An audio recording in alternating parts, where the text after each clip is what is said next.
Canyon. This stunning landscape reveals more about Earth's rich geologic history than almost anywhere else in the world. If the canyon walls could speak, what stories would they tell? How did their colorful rocks form? What forces gouged this canyon deep into them? What does this land offer to the people who live here, and those who visit from around the world? Our story begins with a look at present-day Earth, all of its continents just where we would expect to find them. Except these land masses have not always been in the positions where they currently reside, or in the shapes we know today. Drifting and colliding, the continents have been in motion since they formed. Turning the clock back 250 million years, we see North America as part of the supercontinent Pangaea. 500 million years ago, North America was isolated, straddling the equator, and partially underwater. To see the conditions that created Grand Canyon's oldest rocks, we must travel back even further. 1.7 billion years ago, ancient North America collided with a chain of volcanic islands, which set in motion a dramatic series of events. The islands and seafloor were forcibly joined to the stable core of North America. Once attached to the continent, their rocks would endure, but they would be transformed in the process. As the collision pushed up mountains, it drove rocks and sediment more than 10 miles into the earth. Intense pressure and heat transformed this very material into the Vishnu Basement rocks, the foundation of the Grand Canyon region. Even as the mountains formed, erosion tore at them. Eventually, the once deeply buried basement rock would expose on the surface. But it wouldn't remain on the surface for long.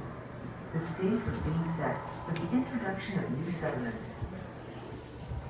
By 1.2 billion years ago, continental growth had left the Grand Canyon region embedded in an ancient supercontinent at the edge of a narrow inland sea. Rivers rich with mud and sand flowed into this marine basin. Waves and tides sorted and distributed these sediments, and the sea added its own layers of limy mud. Look below the surface and see how each deposit became a distinct rock layer, cemented under pressure from the layers above. Interruptions in this accumulation left gaps in the rock record. Some interruptions were relatively brief, but others produced profound changes. Beginning 650 million years ago, the ancient supercontinent began to break up. As it did, the basin was stretched and uplifted, shattering the neatly stacked rock layers. Erosion took a heavy toll as well. The broken and scattered layers that remain are known as the Grand Canyon supergroup. There remain new layers to come. The land sank along the newly formed coast, and the processes of rock formation resumed. Often these layers captured the likenesses and remains of the creatures that lived here, from skittering trilobites and slithering worms that scavenged the mud, to the sailback dimetrodon that roamed the shoreline. Layers continued to form until the rocks we see today were deeply buried. But how did these sheets of rock become Grand Canyon? What changes will the next act of our story bring to make this possible? One of the more striking things about these rocks is not how they formed, but where they rest today. The Kaibab limestone, the canyon's youngest rock layer, holds marine fossils, and yet the layer now sits as high as 9,000 feet above the sea where it formed. The forces that lifted rock layers to these heights were part of the same geologic event that built the Rocky Mountains 70 million years ago. In contrast to the jagged Rockies, uplift in this region is gentle, leaving relatively flat, unbroken layers. Unbroken, but not unchanged. Immediately, the youngest layers begin to erode. Much of what had been laid down was scoured by wind and washed away by water.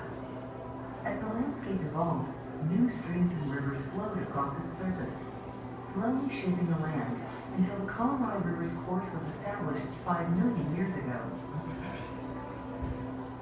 During this time, signs of water's transforming powers were everywhere.